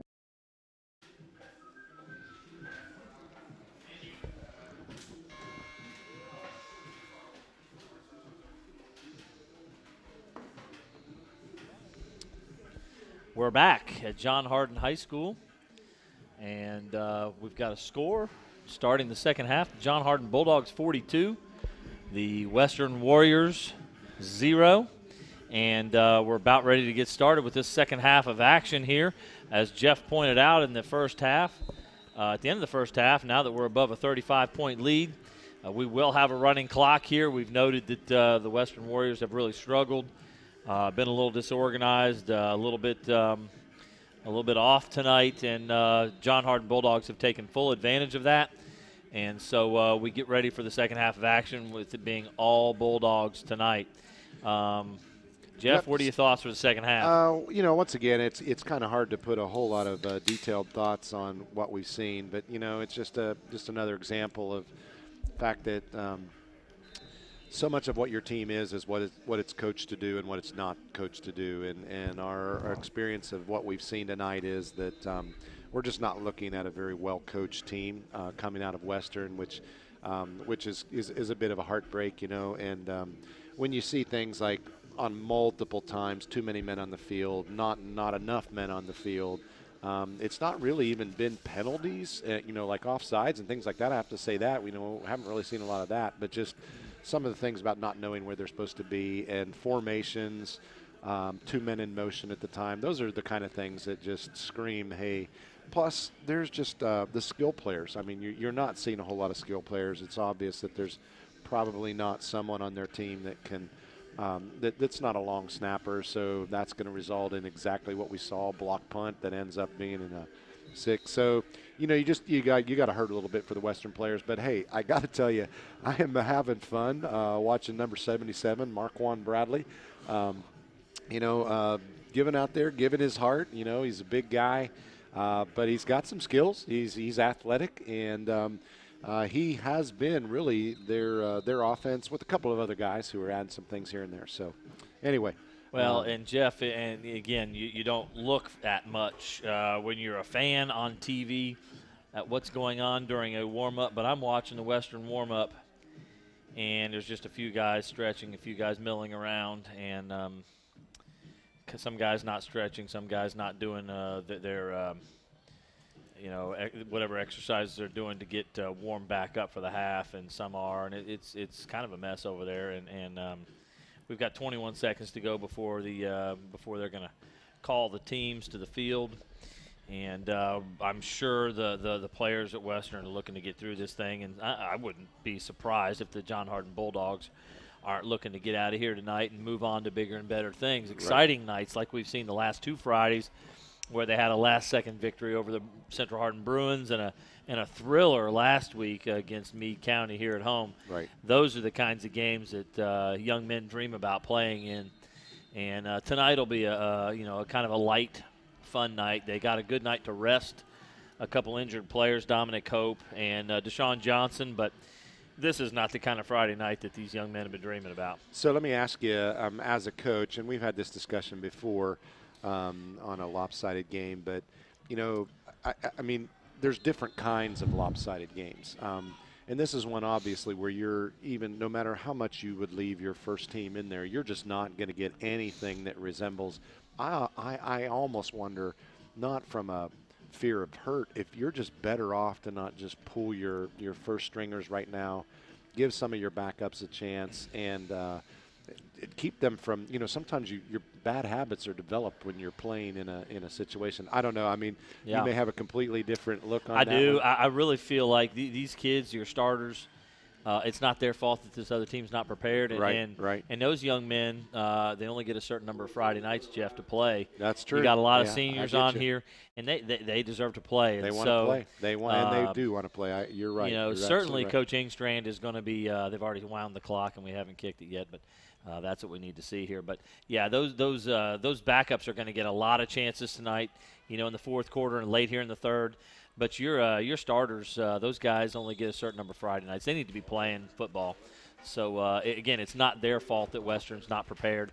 And, honestly, what kind of discipline are they going to show? Are they going to keep playing at 100%? Are they going to execute what you're trying to get them to do? Or are they going to get lazy and lackadaisical? That's a good test for these Which kids. would be hard to imagine that it could get anything less than that, but than what it currently is. I mean, I'm looking down. I'm not seeing a lot of dirty uniforms, and they're wearing white uniforms, and they're not dirty on the linemen. And if you're playing on real turf, and you're a front lineman, and by the second half your shirt's not dirty. Didn't we see a little rain this week, Jeff? I can't remember around here. I think there was a little bit of rain. That so, field is not hard by any stretch of the imagination. So, well, we've got four just a wide lot of receivers, signs. Jeff, and Bradley takes the snap. There he Direct is off the snap, left Mark side. Vaughn takes it around the side, and they bring him back down around 2 or 3. A host, tackled by a host. I'm trying to look over on the sideline, Jeff, and see who was the first there. Certainly Isaiah Reed was there. It was number 20, I believe, for the Bulldogs. It was there. That's Nicholas Surley Nicholas Jr.? Surley was there on the first one there at the outside linebacker spot, making the play. And he did a great job taking the 350-pound quarterback and keeping him from getting any forward momentum. I will say this is the first time I've ever seen a QB number 77. That's a good point. Well, now we've got, I believe, the Roberts kid at quarterback in the shotgun. He's going to give inside on the handoff. Oh. Good hard running by the running back there as he was stuck by Elijah Webb and Isaiah Reed. Like to see the John Hardin guys continuing to go for the ball, bringing them down hard, not giving up at all. Well, the Warriors are going to be in 3rd and 10. They're working from their left hash mark on their own 39-yard line. And the Bulldogs will remain in their 4-man front look here. Playing their 4-4, cover 3, 3 deep, 2 corners and 1 safety look right now. 2 receivers to the right, 1 to the left. Roberts will take the snap. He's looking to his right on a screen pass to number 21. Pass, but nothing going on there at all. Number 15 for John Hardin comes in on that play. That would be Trevor Nelson. Takes him down right away. He did get him around the neck, and the Western player. That's 21 Gwynn, Jeff. Oh, is that 21? And you could see him moving a little bit. I think he came down a little hard, but he's up and running now. So might have twisted his neck just a little bit as he was going down. Yeah, that's confusing to hop up and run off that fast when you're Right. laying there like that. But I got to tell you, Jeff, his wide receiver buddy out there who was supposed to get him a block, number 1, which is DeMarcus Avery, whiffed on Nelson Completely on that. and didn't give his teammate a chance. If he breaks down under control and gets his hands on Nelson just for a second, he gives Gwynn an opportunity to at least get 4 or 5 yards and get upfield. But you've got to do the little things correctly, and that's just a horrible stock block out on the outside.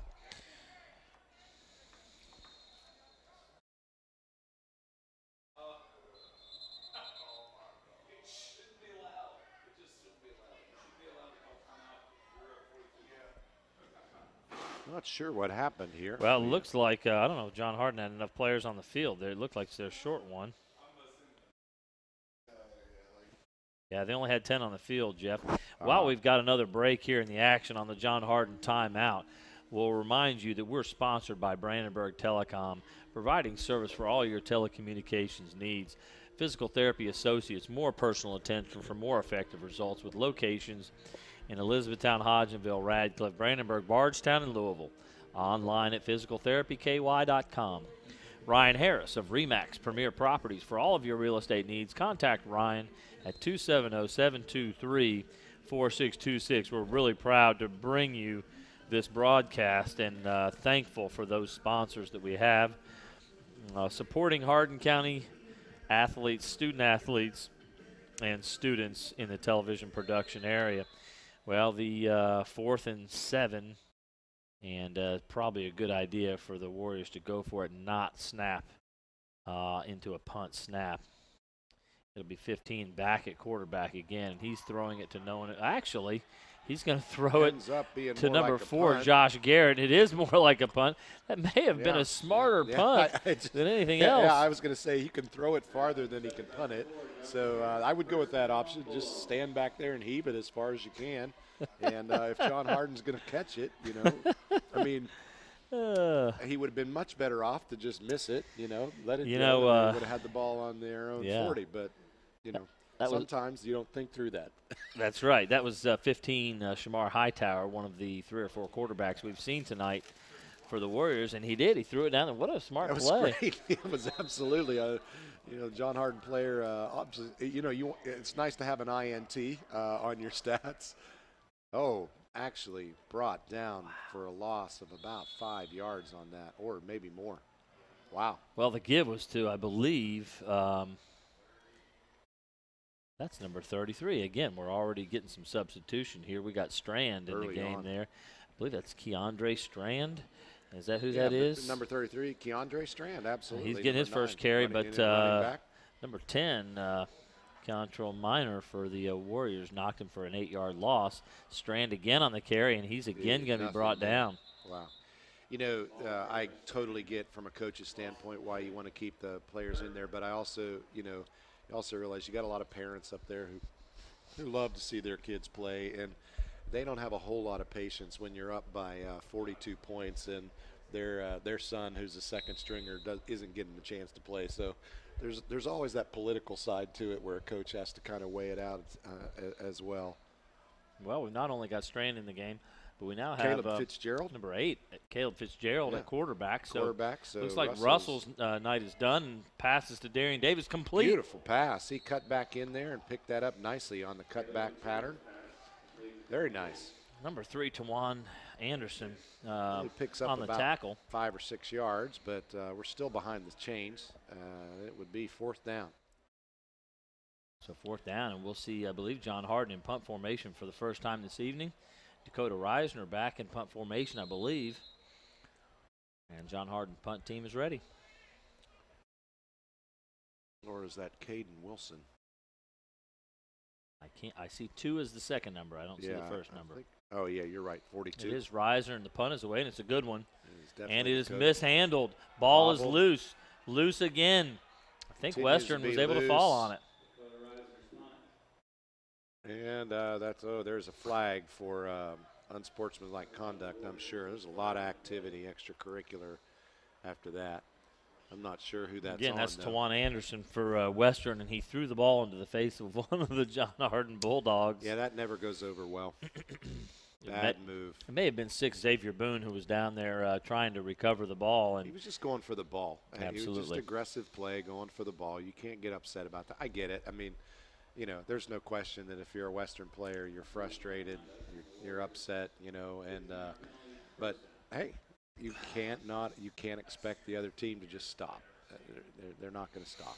Absolutely, and again, I think that was Twan Anderson, who's one of the more talented players on the Western sideline over there, Right. and so he's pretty frustrated, I'm sure, Makes that it all he's the not way- getting opportunities. Nah, yeah, and that is really the most difficult thing for a talented player that's on a team that's not well coached. You're just frustrated because, you know, you cannot do it by yourself. Right. Absolute team game here. Well, into the shotgun now. Looks like Shamar toss sweep for just a couple. Again, Shamar Hightower at quarterback again. Trying to get out and get a little bit of room around the side, but not happening, except just a couple yards.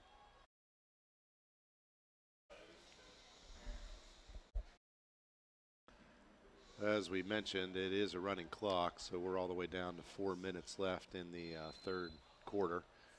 So these, you realize how long 15 minutes actually takes in a in a game that's running according to stops and timeouts and resets. And when it runs straight, that 15 minute goes a lot faster. Number 20 for John Hardin, Nicholas Surley, just checked out, holding his hand. We'll hope Nicholas will be fine. 2nd and 9. And it's a fumble, I believe. Well, They're going to call it an incomplete pass, Jeff. You know, this is where I think that was the Tom Brady rule right there, because he was definitely, I think he was bringing his arm back and the ball fell out of his hand, but they're going to give that to him, and good break for Western right there. Well, that was 15, Shamar Hightower at quarterback again this time. Yeah. Not Roberts, not Bradley, but Hightower. And he was looking to throw a screen. It looked like he had an open man, and the ball came out of his hand. Can't hang on to it. It's not going to stay in there. Well, we're at 3rd and 8 now. Warriors are very slowly getting to the line of scrimmage. Yeah, we are not seeing a lot of hustle. Just barely moving up to that line. Everything's It's slow. Hightower down the almost seam. Intercepted and picked off by number 36 for John Hardin, Josh Embry.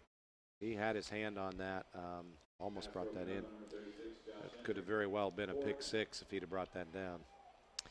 Well, this will be interesting. It looks like we've got the punt team coming onto the field for the Warriors, and I think if I were them, John Hardin fell for it once. I don't know that they're going to fall for the deep pass this time.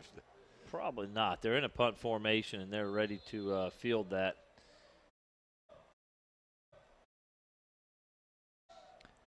Deep for John Hardin, Josh Garrett, and number and 7, it is blocked. Andre Love Pendergrass. And so Western will recover it, but it'll be John Hardin football on their own 7-yard line.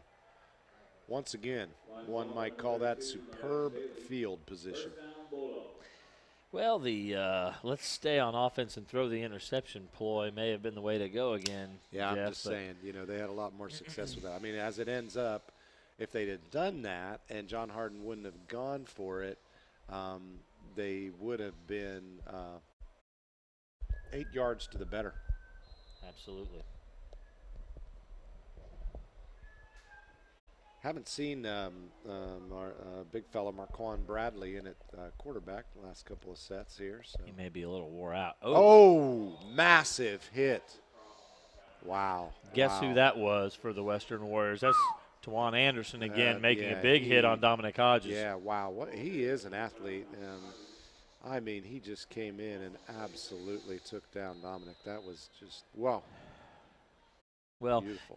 I have to think that if Mr. Anderson there was wearing black and red tonight, that we might be calling his name on some big plays. I agree. He would, again. Give to Hodges. He breaks a it tackle. Out to the side this time. He's going out to the edge, and he touchdown Bulldogs. Just before the end of the third quarter, we go in for a score around the left edge. Beautiful play. He hung with that. That was, again, change of direction, going around the left tackle, but just stopped, broke left, strung it out, and was able to beat everybody to the end. Nice touchdown, Dominic. We know the Hodges. Warriors are blitzing on every play, and they had two guys right in his face. He made a great play to jump cut to the left They really and go are, score. which coach told us that they are really fond of. 2-point conversion. Again, number Absolutely. 8, our new quarterback, Caleb Fitzgerald, throws a strike to Darian Davis for a Beautiful. 2-point conversion. That is the end of the third quarter in the running clock, and the Bulldogs 50, the Warriors 0. So Caleb Fitzgerald is a senior, and our second-string quarterback, he really has a nice arm.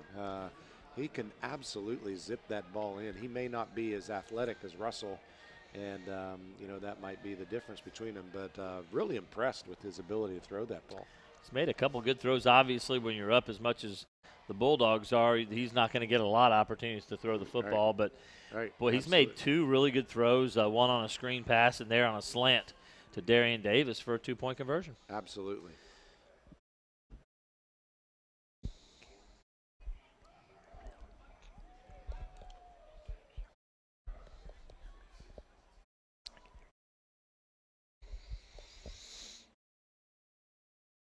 All right, Western is lining up to receive the kickoff, and once again, not John Hardin's regular kicker tonight.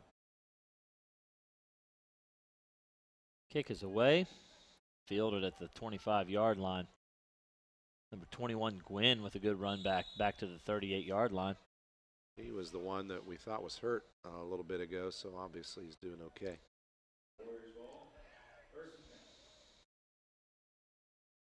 So the Western Warriors will take over on their own 38-yard line, down 50 points with 11.5 minutes to go and a running clock. And we'll see what we have this time. There is one young fella on the Warrior team with a bit of a dirty jersey. It appears to be number 77, Absolutely, Marquand Bradley. and he deserves it. He absolutely has earned every one of those dirt. He's the man has been moving the ball, and he, as we say, outside of a couple other appearances, he's been the mass of their offense. However, right now he's back on the line at left tackle. Big left tackle. Oh, my land. Oh, my. Wow. I was just keying in on Mark Bradley, yeah. and wow. It's hard, Jeff, because, we're not even watching the ball because we know not much is going on there. But we wanted to see what the big fella could do at left tackle, and he just about ate. I believe the John Hardin's got their second unit in there, and he ate some poor young child out there. He really did. I played a little bit of a middle linebacker, and I would not want to see that gentleman coming down on me like that. He was absolutely coming in. Some of those bright spots that you see, as we've talked about, he's an athletic guy. He's a big guy, he's athletic. From tackle to quarterback here, Jeff. Absolutely, and there he is. He takes a snap. He's running to the right side, running over John Hardin defenders for about an 8-yard gain. He's got a first down. First down, Warriors. A couple yards. So, you wonder, you see a guy like that, and you wonder, so is this a guy that could play at the next level with some good coaching? And, he definitely needs to have some conditioning, but with a little bit of conditioning, he's big, he's fast, he's athletic, fast for his size. You could absolutely see him play at another level. Yeah, that linebacker, number 24, was Tyler John, and the big kid, Marquand Bradley, ran into him a little straight up and down. He's got to learn to bend a little bit, absolutely, play lower. He's playing quarterback now, and to give around the right side with a lot of room. The Warriors down to the 20, being pulled down from behind. A big pickup of 30 yards. Definitely got some life for the Warriors. Again, you definitely, it would be nice to see them, get in the end zone. And just, again, for the kids, you hate to see them not only just struggle as they're doing to have offense, but to get shut out as well. If they score on this one, it would be their 4th touchdown of the season. They've been shut out 4 out of 6 games already this year. Which is not hard to understand. We were hoping coming in that maybe that was because of the teams that they'd played, but, Well, it's Bradley at quarterback, Jeff, and they're on the 17-yard line. There's motion, He's going to follow his blockers around the left side, and they're moving the pile, and he is the pile. It is absolutely Refrigerator Perry. Did he lose the ball? I could not tell. They're going to call him down, or at least his forward progress stopped before the ball came out. But when he turned around, there was no ball in his hand. So looked like about a 3-yard gain. That'll bring up 2nd and 7 for the Warriors. They're just inside the John Hardin 15-yard line. He's taller than everybody else, so you see that gold helmet, sticking up above everything else. And the big fella who's playing quarterback is now going over to the sideline to receive the call from the coach. Don't know that he needs to run that extra 30 yards. Needs one of those other little guys that can run the plays in and out. How about shuttle the play with the receiver, right? You got some reserve. There's only a certain number, kind of like a pitcher only has a certain number of pitches. Throw to the right. Oh, it was actually a good pass, but the wide receiver slipped a little bit on the turnaround.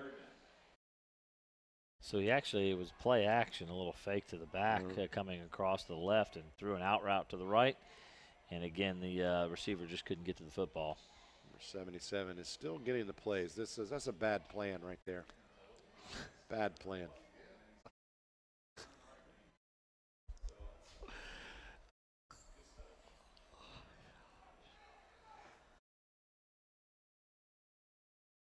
Anderson's going to set to the right now. And the snap is dropped, a shotgun snap. Right in the knees. The snap had some speed on it, but it just hit him directly in the knees. Yeah. Poor guy's worn out to begin with. So, I never thought it odd at the time, but when I was playing, we had another center, and he and I would run the plays in. And, really? Which was really kind of an odd thing. You rarely see that because of the exchange that we talked about. But we rarely ever had, snap issues like that. And I didn't even think about it at the time. But that's not your normal running in the plays. But I have to say, the 330-pound guy who's playing quarterback is a worse plan than that. Yeah, I think so, Jeff. That's not great. He hasn't been doing that earlier. It looks like they've always had the quarterback doing it, but it's been 3 or 4 different guys at that spot. So, we're at a timeout, 4th and 10. The Western Warriors are with 6 minutes remaining. Wanted to talk this one over, wanting an opportunity to get some points on the board here. While we've got just a moment here, I'm going to remind us that our sponsors include Physical Therapy Associates, more personal attention for more effective results with locations in Elizabethtown, Hodgenville, Radcliffe, Brandenburg, Bardstown, and Louisville. Online, physicaltherapyky.com. The Warriors are coming to the line of scrimmage. Bradley is at quarterback. They've got 2 wide receivers to the left, 2 in the backfield with Bradley. He's going to throw the football. He's looking to his left. He spins, trying to spin away. He puts it up in the air. Pass is complete. All the way down to the 2-yard line, and my goodness, and we have a penalty on John Hardin, I believe, for a late hit or an hit after out of bounds. Yeah, it looks like it's down to about the 3-yard line. Is that right, Jeff? Yeah, and as you've talked about my QB, Ben Roethlisberger, that was absolutely a Big Ben move. With guys hanging all over him, spins to the right and completes it down to the 2-yard line. Well, there was it's the first time I've ever seen a 350-pound quarterback make a spin move off of a tackler. I would have to say that as well. Spin and throw. Well, that'll bring up a 1st and goal for the Warriors from the 3-yard line. We're certainly not cheering for the Warriors, but it's another fumble. The big fella has picked the ball up. He picks it up. He makes 2. Busts out around the side and almost gets down to the goal line. 3 tacklers, and he made them all miss and almost got the ball to the end zone. The key phrase that you said earlier is good for a whole lot of things tonight. First time I've seen that. It's a sight to see. The man is amazing. You just don't usually see guys of that size being able to move and grab the ball like that. That's pretty amazing.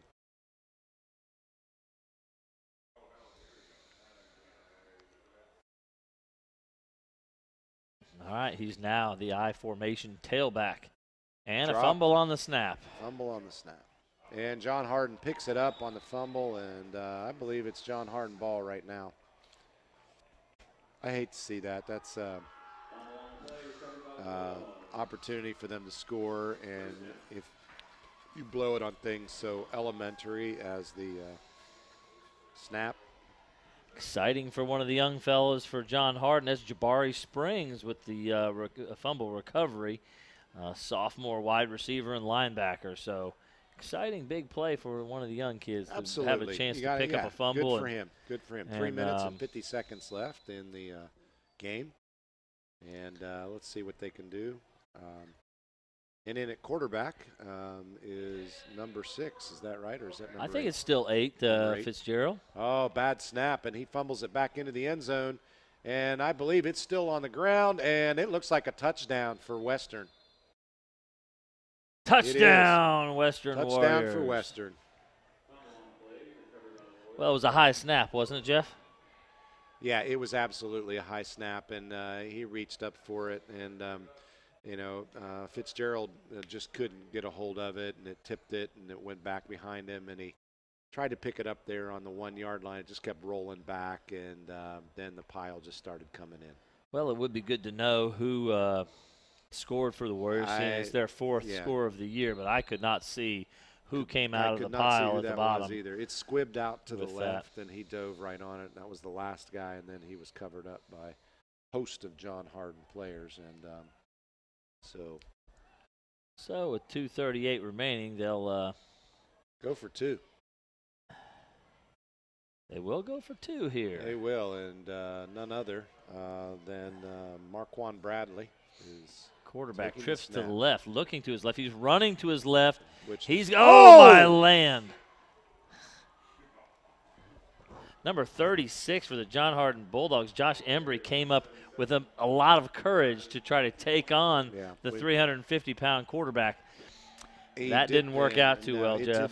It did not end well. Marquand Bradley just dipped his head, and it was over. It was the equivalent of a Mack truck and a Volkswagen. Well, Mr. Embry's a good-looking kid. I'm watching him down on the field. He's a 160-pound, 5'9" kid. He's an athlete, but he is. But that's just there's physics involved here, and strength is one thing, but physics takes over, and that ought to end up on some kind of highlight reel of some kind. Are any of the Louisville stations here tonight? I don't know, but Marquand Bradley there, he plowed poor.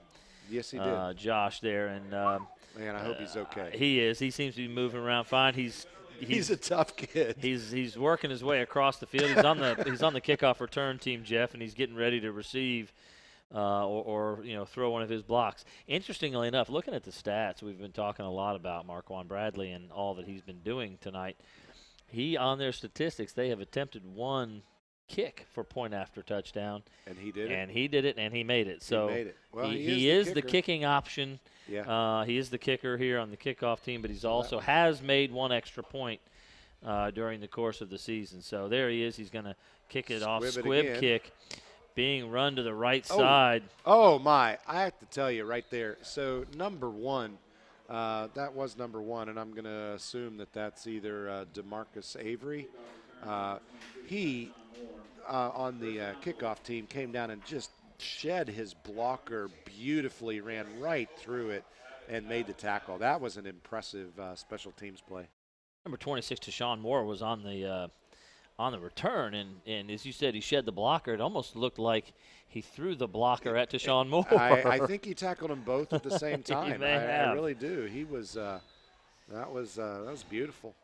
So it's not like there's not some athleticism out here and not some talent. There's some skill, there's some talent, but that's the game, folks. It snuck up on us, Jeff, but that is the end of the ball game, the end of the 4th quarter. Running clock for the second half for the John Hardin Bulldogs. The Bulldogs will go to 5-2 on the season, a 50-8 win, but I'm going to call it uneventful. Yeah, I would say that. Other than, we definitely saw some firsts tonight, as we saw, and you got to hand it. I'll say, the player of the game for Western was Marquand Bradley, and got to give it to him for the way he made it happen in some ways. But once again, you know, it's just we don't know the bigger story and what's going on here, but would hope for these kids that they would get some better coaching in the future, more prepared, ready to get here on time and be prepared for the game. And but kudos, good job, John Hardin hanging in there, playing a great game, and putting some points on the board, getting some experience for some of the younger guys, some of your second team. And so next week, I believe they're up in Louisville playing on Thursday night. So good luck to John Hardin and the Bulldogs as they take it on the road next week. Well, just a few final comments. Again, we've been kind of hard on the Western coaching staff. It just did not – it wasn't a good look for a lot of the game. But you just don't know what's going on here. They obviously had a good football team last year. They were successful. Right. They beat up on John Hardin last year, if you can believe that. Correct. So these guys have done some things good in the past. We don't know what circumstances. Again, they didn't get here until 15 minutes before game time or 20 minutes. So we didn't have an opportunity to talk to the coaching staff to really get a feel for what was going on tonight. To see, there's some real discrepancies on the roster. What kind of turnover has there been in the last few weeks possibly? Have some kids jump ship? Have we had, there could be any number of reasons why kids don't know if they're supposed to be on the field, if, having trouble taking snaps, maybe even snapping the ball. Some of the kids, they may have new kids at a lot of positions. We've got, we don't know what's happening there. So, we've been pretty harsh on these guys, but we really don't know what's gone on there. Again, our heart goes out to them as far as what's been happening this evening. Again, congratulations, John Hardin Bulldogs. Yeah. I'll tell you what, after that first loss in week 2 to North Hardin, where we sat here and watched North Hardin in the second half destroy John Hardin. Absolutely. For them to be now sitting 5-2 and to have a couple of really good wins over Central Hardin and Meade County on their resume, you've really got to like what you're seeing out of John Hardin and some of their key players. Are really making plays and stepping up, especially on the defensive side of the ball. Any final thoughts for our audience, Jeff? And I'm just going to go back to John Hardin and what you just said and comment on that. We mentioned earlier that sometimes you learn a whole lot more when you lose than when you win. And it seems like, that loss to North Hardin, John Hardin learned from it and moved on. They've definitely been playing some good football. And it's good to see, this is a school that's got a pretty rich, even though it's a young school in age, it's got a rich heritage of football. They've had some amazing football teams here. They've struggled the last couple of years, so it's really nice to see them playing some good, disciplined football. And, kudos to the coaches and, congrats on another win. Absolutely. So just one more wrap up again of our sponsors. We're very thankful for the fact that we've got a great HCEC-TV student-led production, a division of Hardin County Schools. Special thanks to our live sports coverage sponsors, Brandenburg Telecom, Physical Therapy Associates, Ryan Harris of RE/MAX Premier Properties, Bluegrass Cellular, E-Town Exterminating, and West Point Bank. Tune in weekly for rebroadcasts of all local HCEC-TV programs on Brandenburg Telecom and Comcast Cable's Channel 2 and Spectrum Communications on Channel 184. For Jeff Knoll, I'm Paul Gray from John Hardin High School, Bulldog Stadium. Bulldogs 50, Western Warriors 8. See you next Friday night, everybody. Good night.